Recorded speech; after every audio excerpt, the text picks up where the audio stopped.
Hello everyone, welcome back again to this channel. Thank you so much for joining me in this live section, and a happy Sunday to all of you. So guys, let's go straight to what we have for today. So a few days ago, Canada, a world power, a strong voice at the United Nations, a G7 and G20 giant, shocked Nigeria to its very core. In a landmark court ruling, Canada declared that membership in Nigeria's two ruling parties, the APC and the PDP, is tied to terrorism under their law. Canada has had enough. Enough is enough with that ruling. Canada stamped its foot upon the ground against all of them, past and present. Every region, every leader, every politician who has looted, betrayed, and oppressed the people now stands symbolically condemned before the world.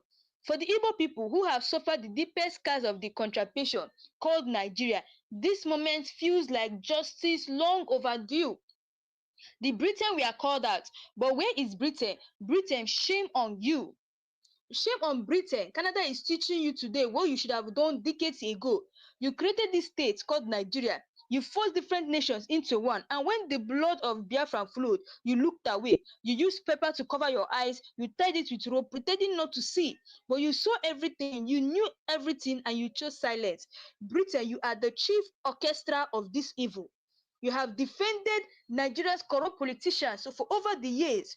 You never proscribed them, you never warned them. In fact, you protected them, you covered their crimes against the Igbo. You stood by there, you stood by during the genocide, and even today, you participated indirectly in the killings and the suffering. You pretend, but you are very wicked. Britain was the one that created this country called Nigeria, but now they are supporting evil, supporting corrupt politicians, and when we are reporting to them, they are not doing anything about them. They are just looking away. Britain is the chief orchestra of all this evil happening in Nigeria. Canada has now come to expose the secrets you tried to bury. Canada has leaked the truth you refuse to reveal, and you're not ashamed. Britain, are you not ashamed of yourself? For decades, you hid the crimes, you defended the guilt, you shielded the looters, but today the truth stands tall and your shame is global. Now, let me read something to you, Britain, so that you will understand the depth of the crime in Nigeria between 1999 and 2005 alone. Undocumented corruption was estimated at between 250 to 300 billion dollars. Yes, dollars, not naira. Hundreds of billions of dollars were stolen. These numbers reflect funds looted by politicians, public officials, and their associates, primarily through oil theft, fraudulent loans, and outright was misappropriation. $300 trillion over the decades gone, looted from Nigeria. Enough money to transform the whole of Africa into a world power. But instead, Nigeria remains a pot of soup where every thief comes with his spoon, takes his meat, and walks away.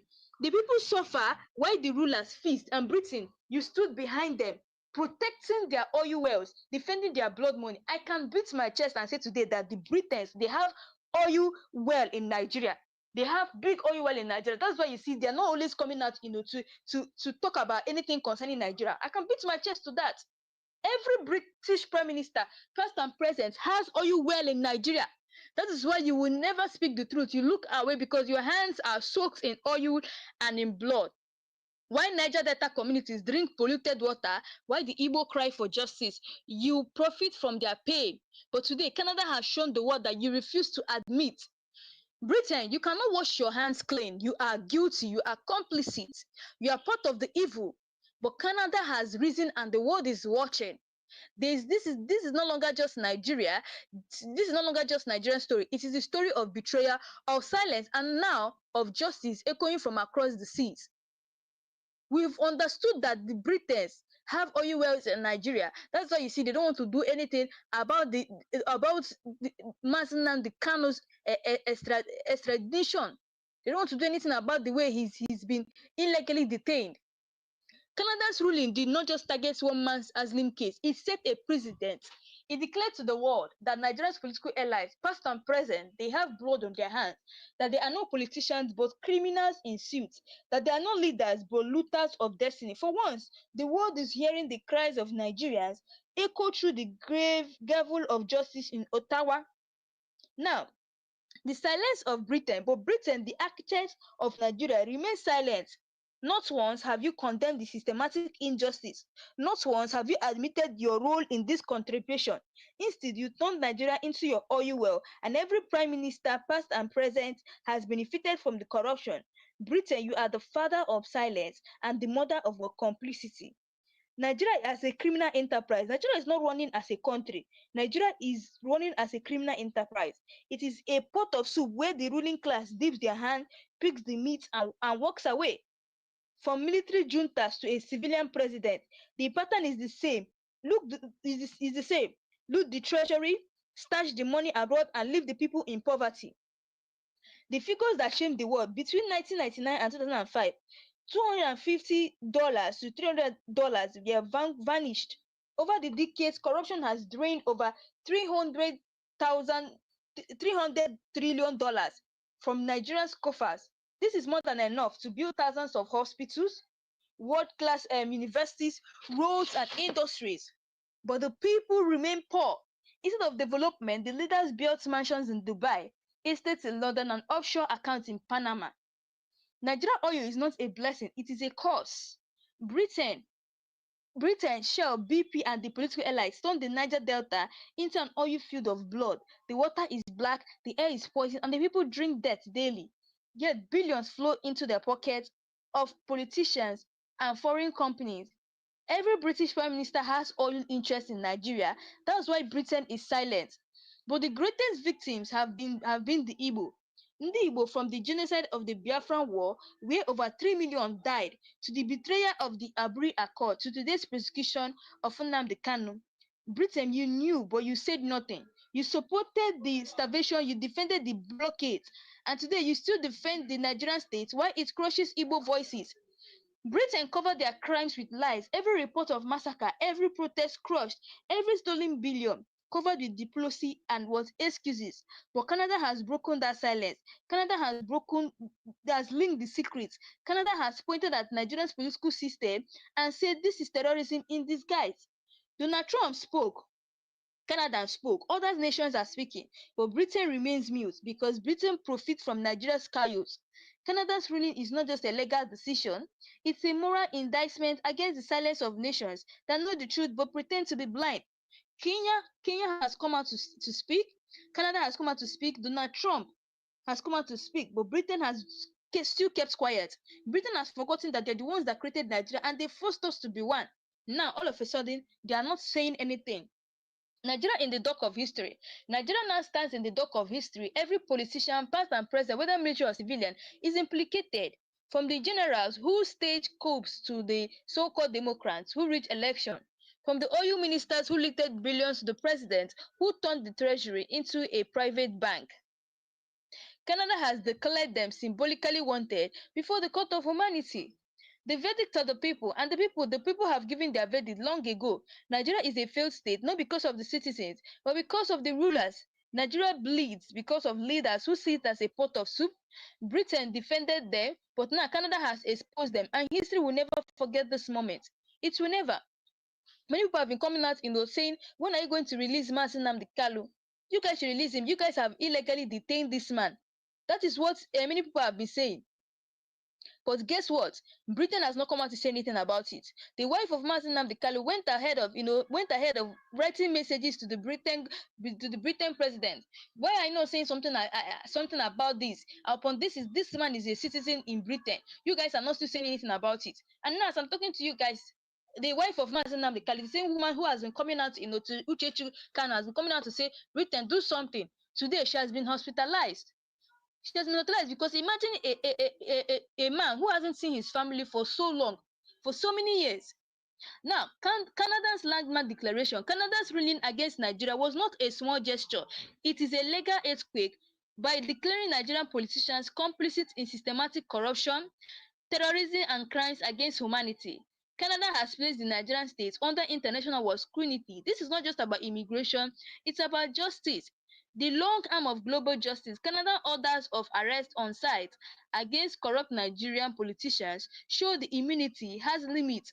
For decades, politicians traveled freely to Europe, America, Dubai, and Canada with looted wealth. Today, that door is closed. International law is catching up with them.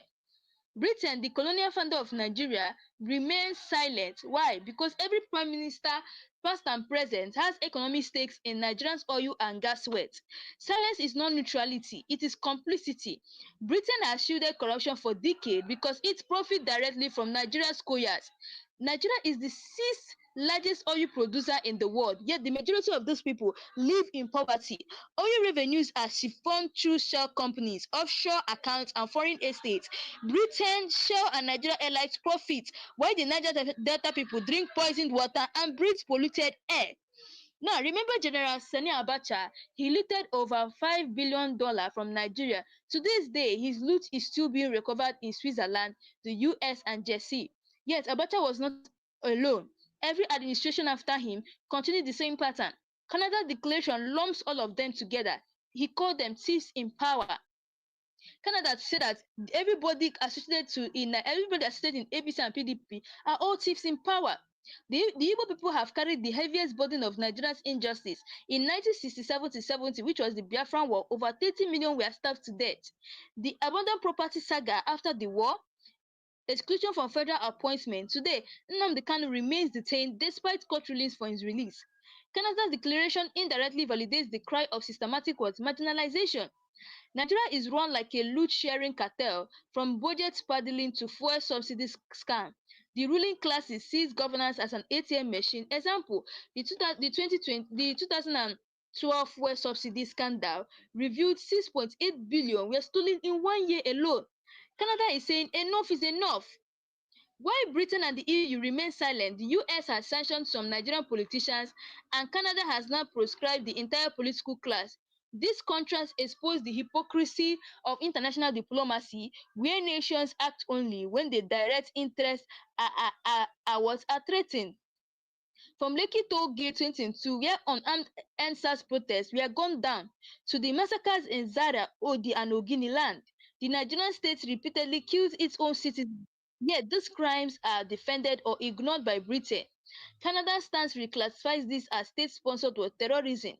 Globally, Nigeria's reputation is destroyed. Once called the giant of Africa, it is now known as the hub of fraud, corruption, and terrorism. Sponsorship. Canada's ban formalizes this global world perception. Nigeria is no longer seen as a stable state, it is seen as a criminal world syndicate. When Russia invaded Ukraine, Britain imposed sanctions overnight.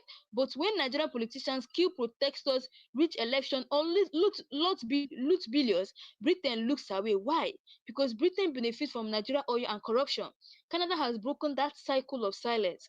At the heart of this struggle stands Nnamdi Kanu, detained for years despite court rulings. His case symbolizes Nigeria's lawlessness.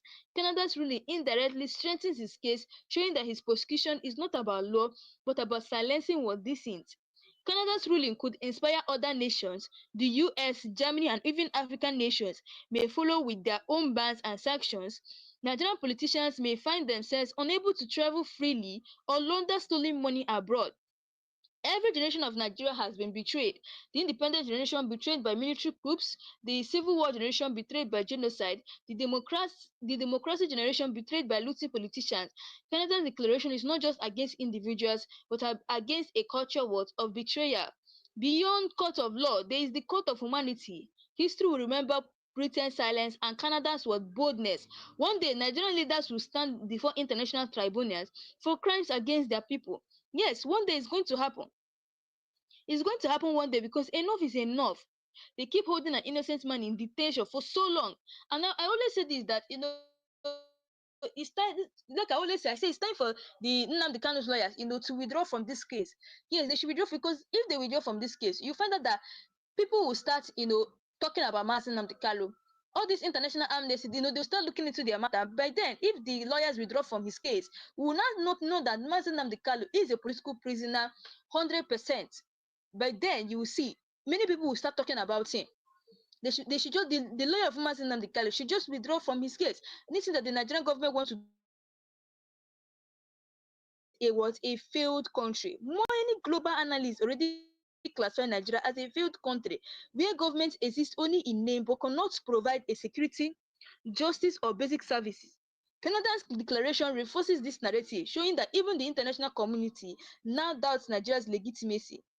Religious manipulation. Nigerian politicians deliberately manipulate religion to divide the masses. They use Islam versus Christianity to distract people from the real enemy. Corruption. Canada's move exposes that this manipulation has been nothing but a cover for looting.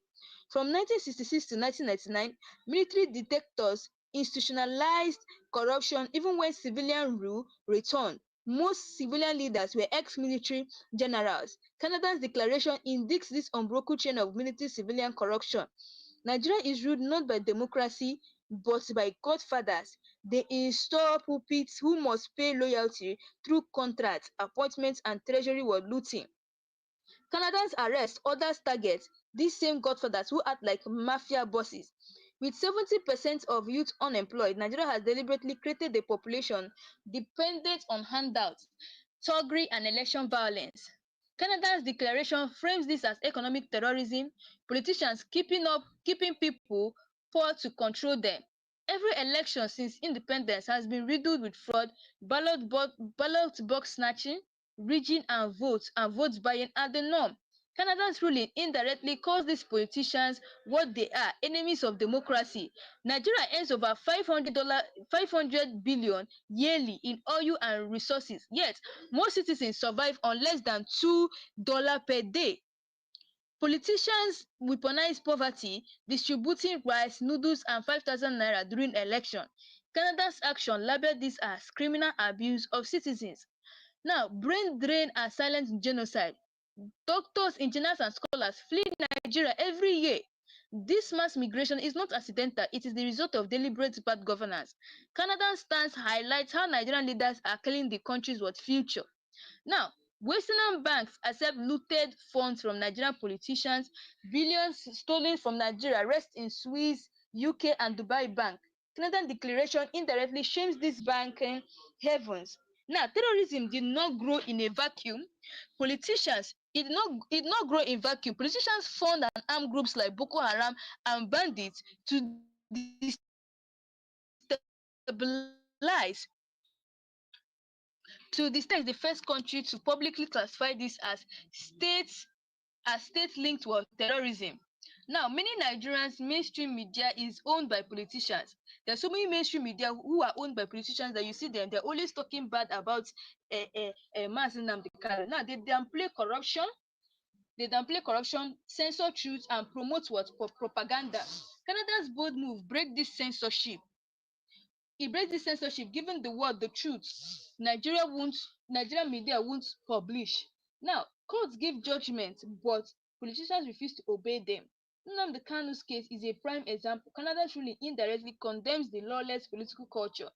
Fuel subsidy is Nigeria's biggest fraud. For years, politicians claimed to spend billions on subsidy, while ordinary Nigerians still bought fuel at inflated prices. Canada's action shines a light on this looting system. Millions of Nigerians in the diaspora send billions of dollars home yearly.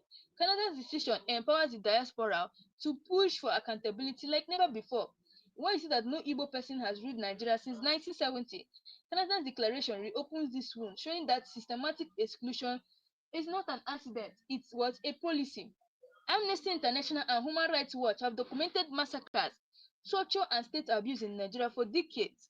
Britain ignored them. Canada is the first to act on them. Just like before, like I told you guys, there was a time that Amnesty International came out and recorded that during Buhari's administration, 1,800 people were killed in the southeast. Just like I always say, many people are watching.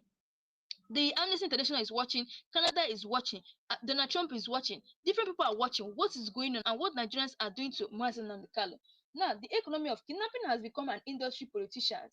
Kidnapping has become an industry. Politicians secretly profit from it through security votes and ransom network.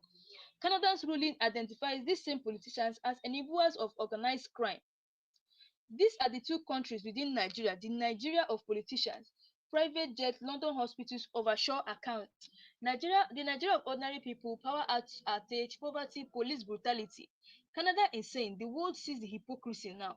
From the Biafran War to EndSARS, every Nigerian generation has suffered state violence. Canada action is a recognition of this intergenerational injustice. Finally, Canada has done what Biafra never had the courage to do: call Nigerian leaders what they are, criminals in suits. Written silence has become its external shame. Yes, it has become what? It's external shame. There, everybody is watching. Canada has come out to tell us this is what is going on. Canada has said that, you see, Nigerians are all corrupt. All their politicians are corrupt. Is that not enough to tell Justice Omotosho that Mazi Nnamdi Kanu has been right all along? All this evidence is not enough to tell him. Now, Nigerian leaders steal public money, yet they refuse to build hospitals at home. Instead, they fly abroad for common medical checkup. Common medical checkup, you see, our politicians are traveling abroad, but they can't build standard hospitals in Nigeria. Canada's declaration shows that these leaders deliberately let hospitals collapse while enriching foreign economies. Billions are stolen yearly through ghost workers. Fake names on government payrolls. This fraud is an institutionalized crime. Canada move brands such scams are deliberate state-sponsored theft. Enough is enough to the way Nigeria is treating Nnamdi Kanu, and I like the fact that Canada has come out to say and say these people, Canada has come out to say that the people in power in Nigeria are corrupt people, and not only that, they are involved in terrorism. So guys, please don't forget that we use this channel, to agitate for the release of Mazi Nnamdi Kanu. So please do well to type in the comment section, release Mazi Nnamdi Kanu, and also justice delayed is not justice denied, because we want the federal government and the people in power to know that this man is innocent. And also please don't forget to drop your comment below. So guys, watch what the lawyer of Mazi Nnamdi Kanu has to say, and I'll be right back, and also to take your questions one after the other. So please drop your questions. So today I'm wearing two hats. I'm speaking on behalf of Nnamdi Kanu. I'm also speaking on my own behalf. My name is Aloy Ejimako. I'm the special counsel to Mazi Nnamdi Kanu and the indigenous people of Biafra. And I'm speaking to you from a location in Nigeria. The man, Mazi Nnamdi Kanu, is well known. He's everywhere. He's on Wikipedia. He's an internationally acclaimed freedom fighter. But there's just a few things I need to tell you about him. What brought him to limelight was the formation of the indigenous people of Biafra in the United Kingdom in 2012.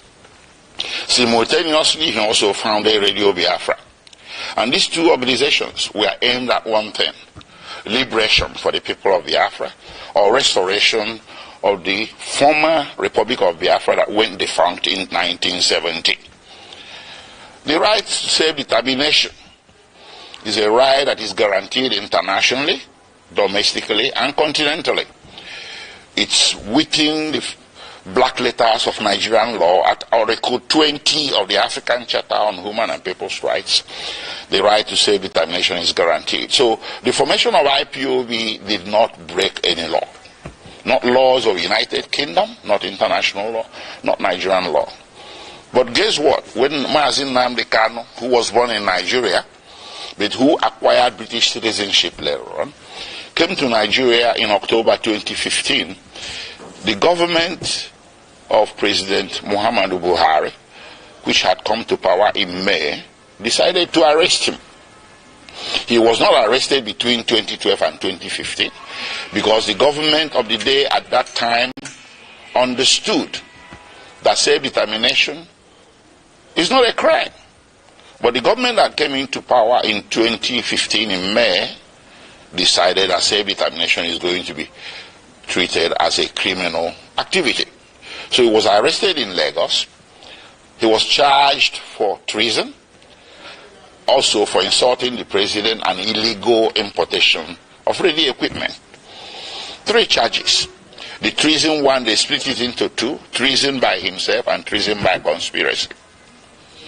This thing went on from 2015 until April 2017, when he was eventually granted bail. So he was detained for nearly 18 months. After granting him bail, he returned to his ancestral home in the southeastern part of Nigeria, and he was enjoying his bail when suddenly, between 10 September and 14 September 2017, the Nigerian army, without any justification whatsoever, levied lethal, massive military operations against Mazi Nnamdi Kanu's ancestral home. That day, he was sitting at home with so many people, his family members, including his 2 elderly parents. The attack was lightning, it was a bleak range, it was massive, and it was not the type of an attack you will expect a national military force to levy on a civilian location. But they did. At the end of the day, 28 people lost their lives. Mazi Nnamdi Kanu sustained injuries. His parents sustained injuries as well. But somehow, by the grace of God, they all managed to escape. From there, the rest is history. And because there was a national and international manhunt for him by the security forces, which rules of engagement was to shoot, not to maim. If you see Nnamdi Kanu, if you encounter him anywhere, shoot not to maim. Not to maim, but shoot to kill. That's what they went there to do on 10 September, but they didn't succeed.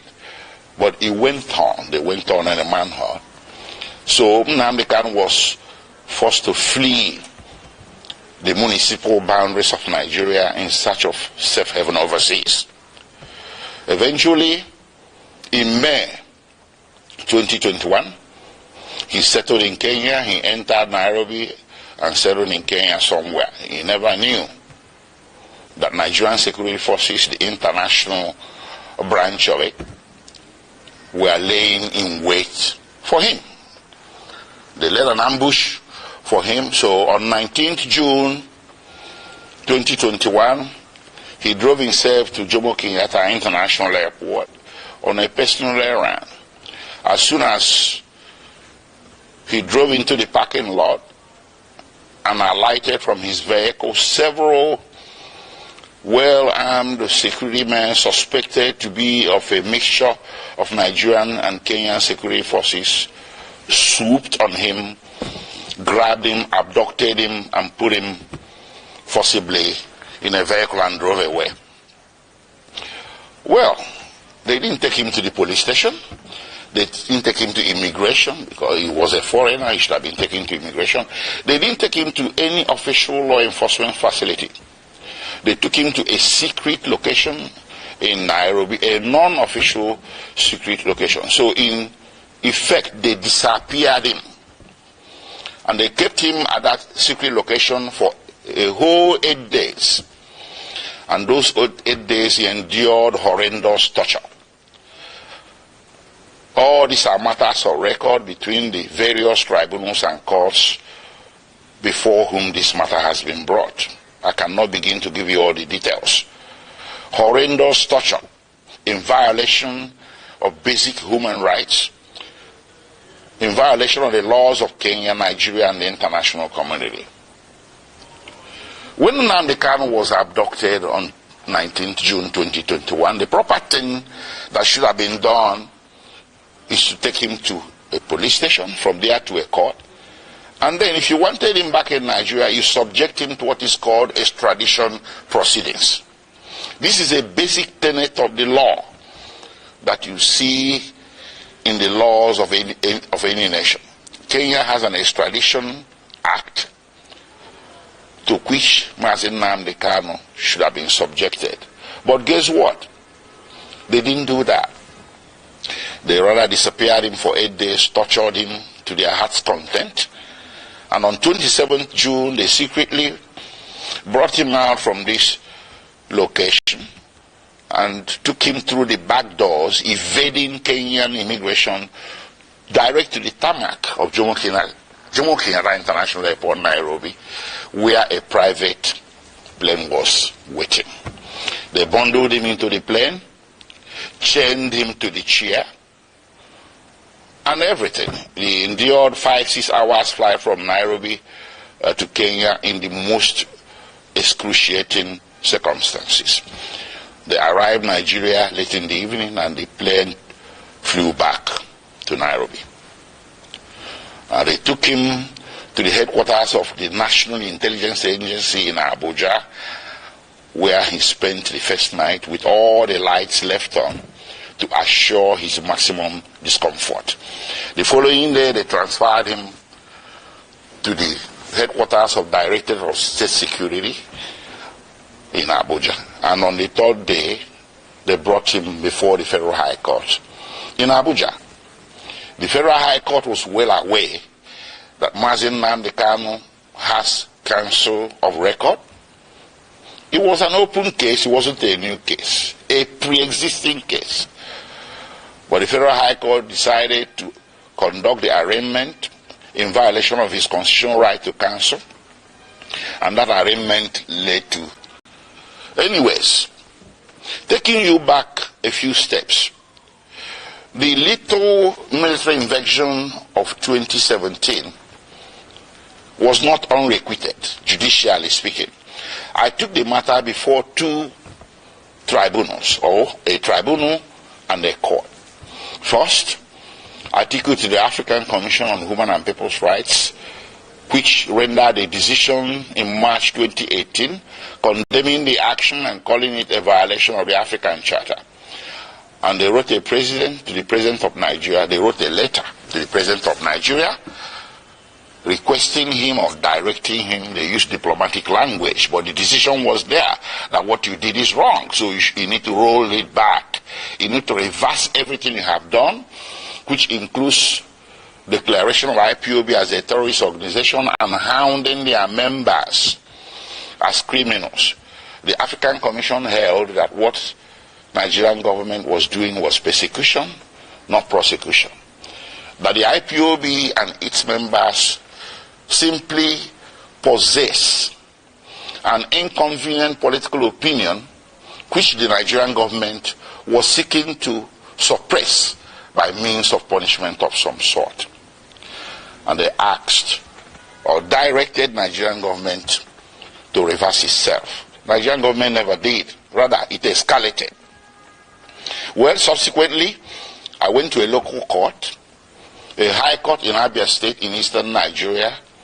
I sued the Federal Republic of Nigeria, the Nigerian Army, and other parties who were Confederates in that attack of September 2017.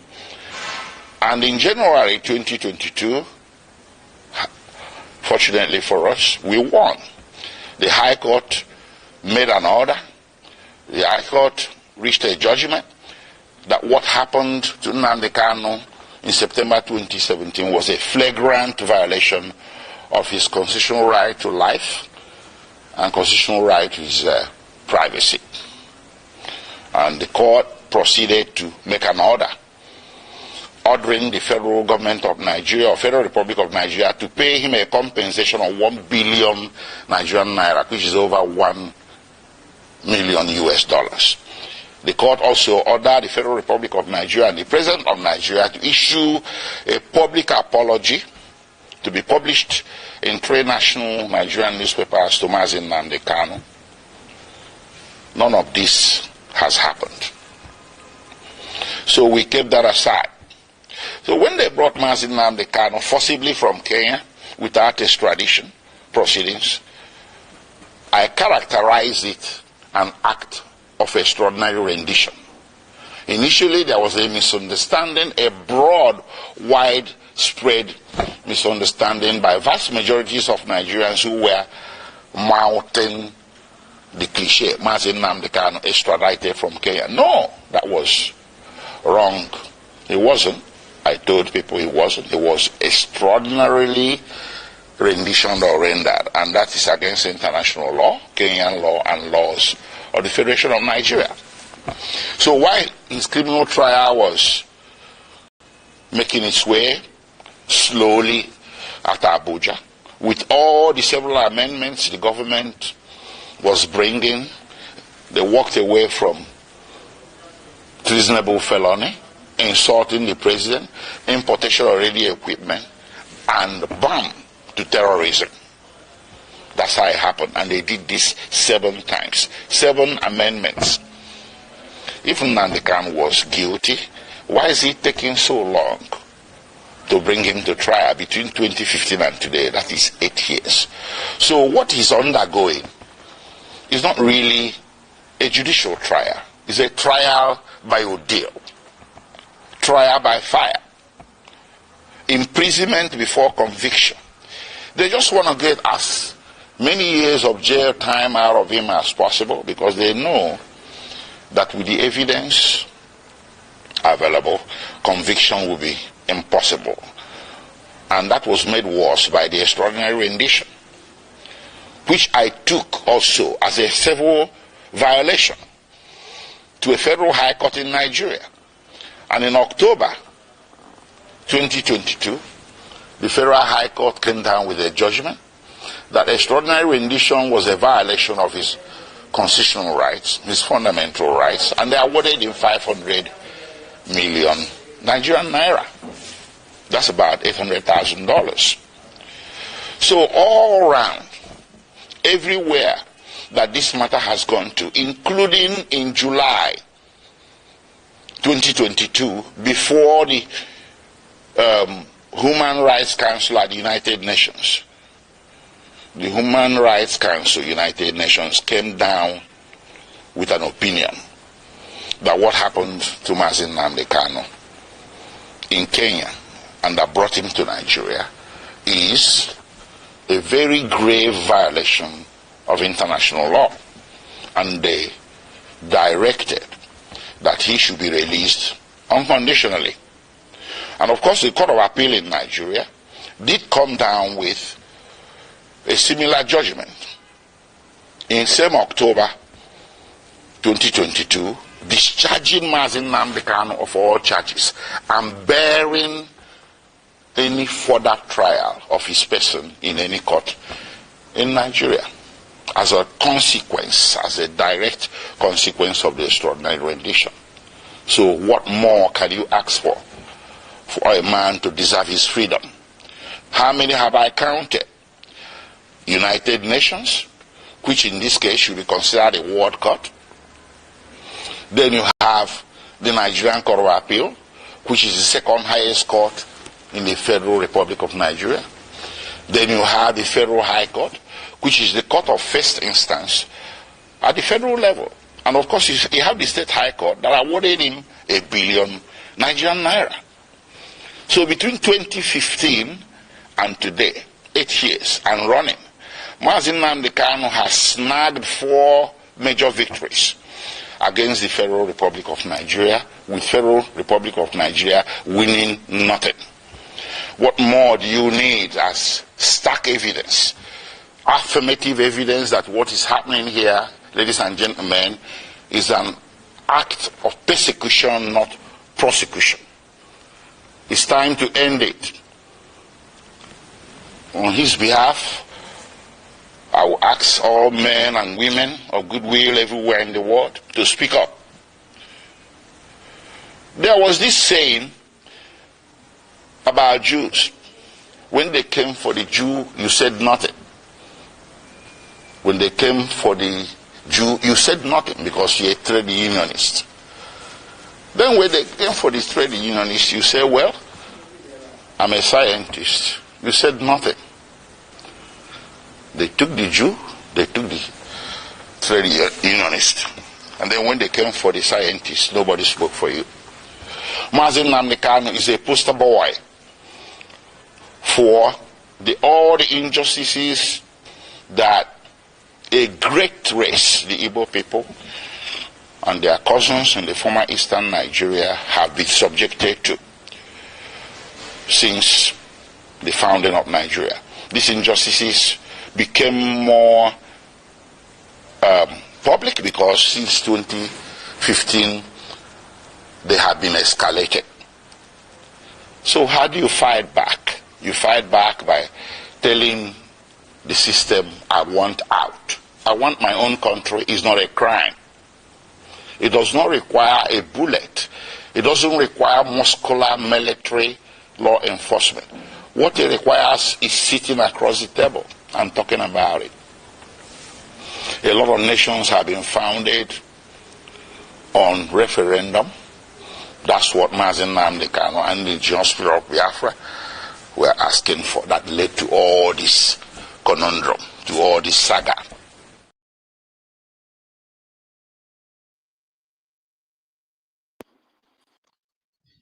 When the president calmed down, the reason Nnamdi Kanu have a discussion with him. You have been having a discussion with bandits and the so-called repentant Boko Haram.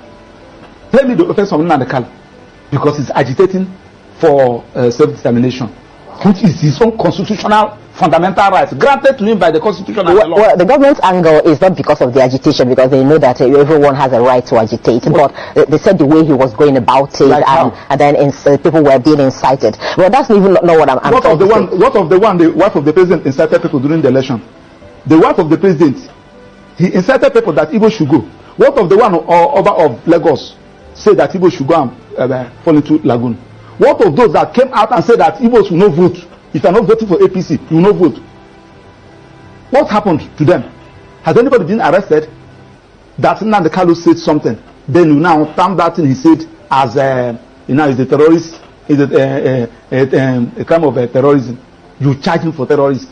His own lawful organization that is registered in almost all the whole countries in America and Europe and Asia, and you now came to Nigeria, you term it a terrorist organization.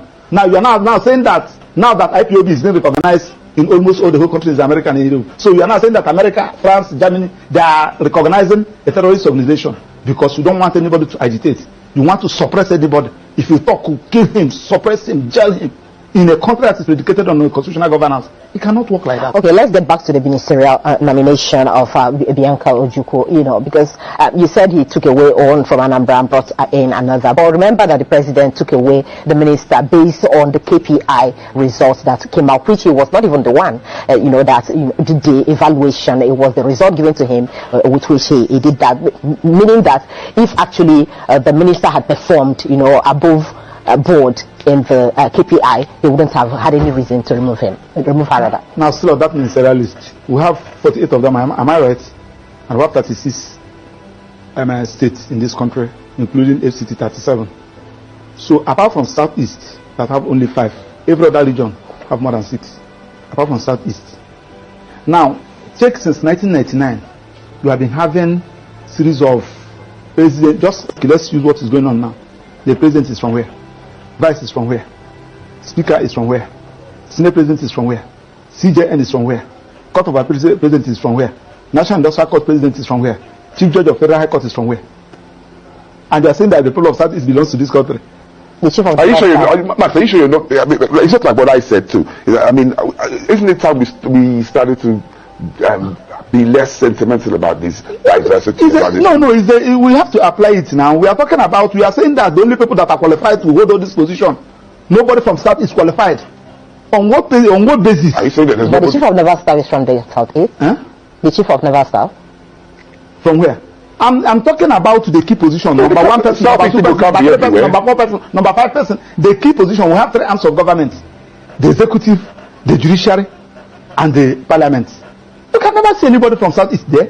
Now, the point we are talking about is that when I'm not even talking about, I'm in court about lopsided appointments. Okay. I can avail that my process because I did an intensive research in that process. File it, asking court to view whether this particular appointment, whether this particular governance is in line with Federal Character Establishment Act, an act of National Assembly that said that you should carry everybody along. Section 14 of the Constitution also said that you should carry everybody along. And they are not doing all these things. You are telling me that, yes, now that you have removed Kennedy Hanele and they are now brought in Bianca Ojukwu, that the people of Southeast will jubilate. Are you talking to idiots? Look at the people that you are talking about. Let me start with the source. In football, the people that have made Nigeria proud are the people of Southeast. In commerce, in aviation industry, name it. In academics, they are from people of Southeast. But when it comes to power, they are not qualified. And we want them to be happy. Listen, let me tell you, like today that is Monday, go to Southeast. And my annoyance is that these things are avoidable for Christ's sake. The one at Niger, the reason and the Kanu, let us start addressing this issue. This early morning, somebody sent me a clip, something they posted, that they said I think they said next week, the next 2 weeks, that there will be nothing like federal courts in the whole of Southeast. What do I mean by federal courts? Federal courts, National Industrial Court is a federal court.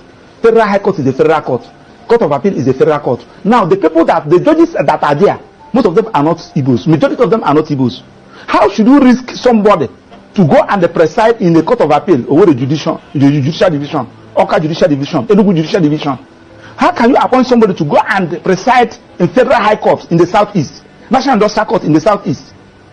And you are not even thinking about all this, and the judges are not even thinking about So the point we are talking about is that when there is a problem, look for a solution. Personally, somebody like us, we're not even, I'm defending Nnamdi Kanu, one of his lawyers. So when they say so you people are not doing what you're supposed to do, the person that is calling you, don't even know him. He's using a hidden number to call you. You don't even know what you're talking about. The only thing that is that you went to court and you were unable to bring Nnamdi Kanu out. Not even safe. Okay, Maxwell, let me ask you this, because from what you're saying, I've also heard IPOB many times deny, allegations of being involved in some of the killings that happen in the southeast and some of the, the ills that we see in the society. Even the sit-at-home in question, IPOB has also claimed that he has not asked anybody to sit at home. No, get my point. So the point I'm making is that from what you're saying, it would look as if what you're actually trying to say is that it's because Nnamdi is being held, yes, that is why the ills in the society in the southeast has escalated. Does it have anything to do with him? That is what you're saying. Do you know why? Nnamdi Kanu, IPOB is his initiative. He established it, he organized it. Now, when you now kidnapped him or adopted him, and unlawfully, because the Supreme Court have said that he was unlawfully brought into this country, and you kept him incommunicado, everybody on his own. This one we kill, you said at IPOB. This one we maim, you said at IPOB. Everybody on his own. That's why I asked you the question, who is IPOB? The IPOB is Nnamdi Kanu. So Nnamdi Kanu, if Nnamdi Kanu is out, he will know who is who. Simon Ekpa will talk his own, Emma Powerful will talk his own, this one will talk his own, this one. Who is IPOB? That you are even talking. Simon Ekpa is in Finland. Emma Powerful, I don't know where he's operating from. Another person is operating from somewhere. Issuing threats. Just like the one somebody told me. I don't even know where that one is coming from. So the easiest way to do is the one that you know. Nnamdi Kanu. Then tell Attorney General, as he discontinue the charges against the president of Mieti Ala Kato, discontinue that of Showore, they are all terrorism. Tell them to discontinue that of Nnamdi Kanu, and allow Nnamdi Kanu to agitate. It is his right. I told you the other day. You see, that's where the problem is, really. The guarantee, that there will not be problems, even if Nnamdi Kanu is. Because you're saying allow him to agitate, and he goes about it the way he used to, like, the government have actually feared. That may also create more problems, don't you think? Let me tell you, there are some things that you asked me the other day whether they are talking about condition given Nnamdi Kanu. I told you one question. I say, if you give Nnamdi Kanu condition that he feel after meeting up that condition, he will still live like a human being, so be it. But when you give him condition and you are removing that made him a human being, he will tell you no. What is that made you a human being? That thing that makes you a human being is your ability to exercise your fundamental rights. And when somebody said, now I'm going to employ you here, I will be paying you $500,000 every month, but you will not talk, you will not move out, you say, do away with your job. When somebody said, I'm going to release you, but I'll cut one of your hands, say no. The agitation for self-determination is a fundamental right. And if you people fail to understand it, I can agitate that I need the Republic of Maxwell. Yeah. It is my right. Anybody can agitate. I don't even need crowd to follow me. It is when you now feel that you have gotten the necessary need the necessary qualities, then so be it. It is now left for the president, who believe in democracy, who believe in government of the people by the people, to apply your initiative. What is the initiative? Release the person. Start addressing all those issues that gave rise to this agitation. It has been there. Uwazuke was agitating during Obasanjo. A lot of people were agitating. So now that you have arrested, you come down Uwazuke that time. Nnamdi Kanu came up. Now that you have arrested Nnamdi Kanu, Simon Ekpa is there. I think this data from Ned Nwoko was telling you that even if you arrest Simon Ekpa today, another Simon Ekpa will come out. So the issue there is that address all those issues. So for you, it's not about ministerial appointment. No. That one. Okay, that one is a complete distraction. That one should not be. Anyways, taking you back a few steps, the little military invasion of 2017 was not unrequited, judicially speaking. I took the matter before two tribunals, or a tribunal and a court. First, article to the African Commission on Human and People's Rights, which rendered a decision in March 2018 condemning the action and calling it a violation of the African Charter.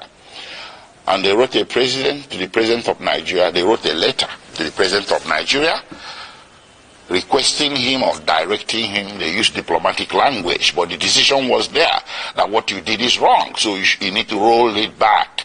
You need to reverse everything you have done, which includes declaration of IPOB as a terrorist organization and hounding their members as criminals.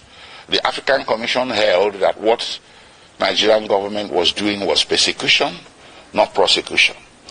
That the IPOB and its members simply possess an inconvenient political opinion which the Nigerian government was seeking to suppress by means of punishment of some sort.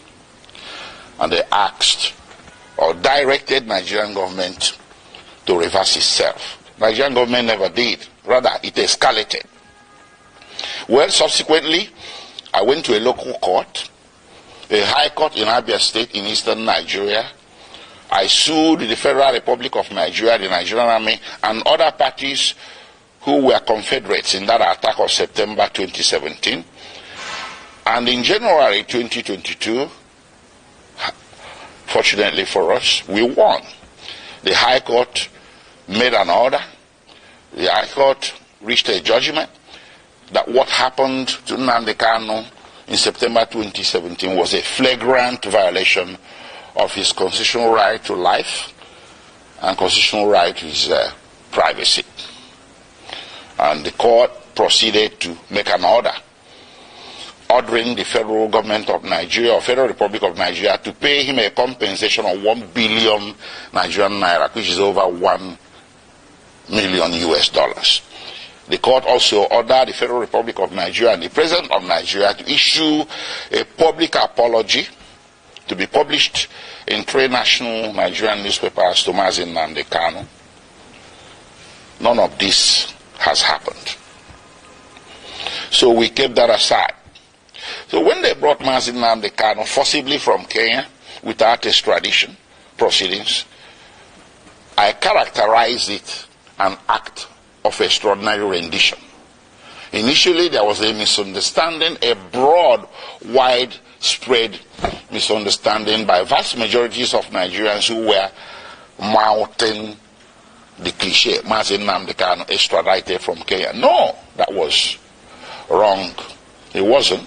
I told people it wasn't. It was extraordinarily renditioned or rendered, and that is against international law, Kenyan law, and laws of the Federation of Nigeria. So while his criminal trial was making its way slowly at Abuja, with all the several amendments the government was bringing, they walked away from treasonable felony, insulting the president, importation of radio equipment, and bam, to terrorism. That's how.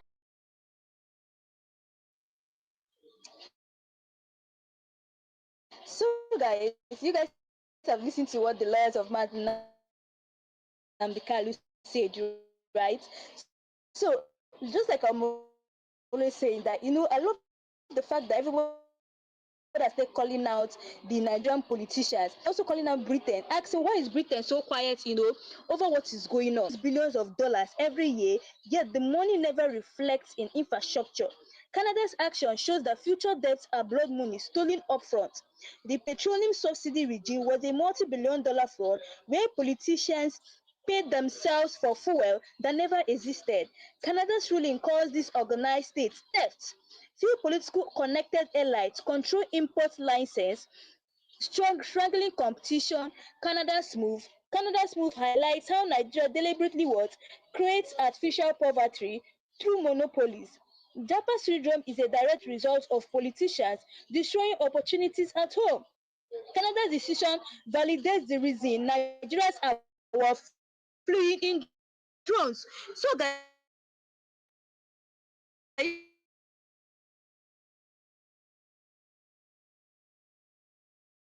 you guys have listened to what the lawyers of Mazi Nnamdi Kanu said, right? So you guys have been seeing what the lawyers of Mazi Nnamdi Kanu said. is going on, right? You guys are seeing the way Canada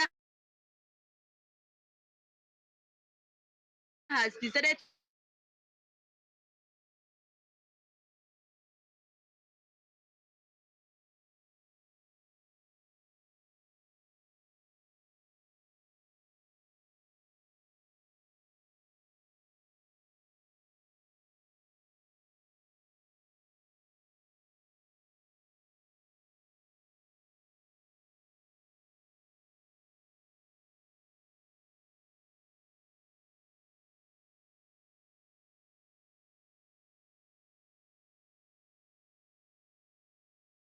to really think about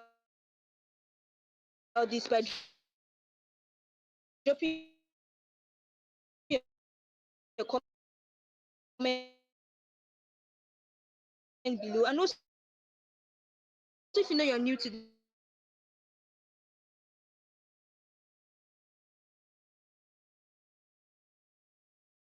this channel, please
actually know your thoughts below. What do you guys really think about what is going on and what Canada has actually said concerning the way these people are corrupt, concerning the way Nigerians are corrupt, also APC and PDP. Guys, let me know your thoughts below. So that's all we have for today. Thanks for watching. And also, if you're new to this channel, please don't forget to please do not forget to subscribe to this channel, like and share, and turn on the notification button to be getting all the latest news in this channel. And don't forget that Mazi Nnamdi Kanu will be coming to court on the 10th October 2025, and I'll be giving you guys latest updates on it and everything concerning it. So guys, thanks for watching. See you guys in my next live section.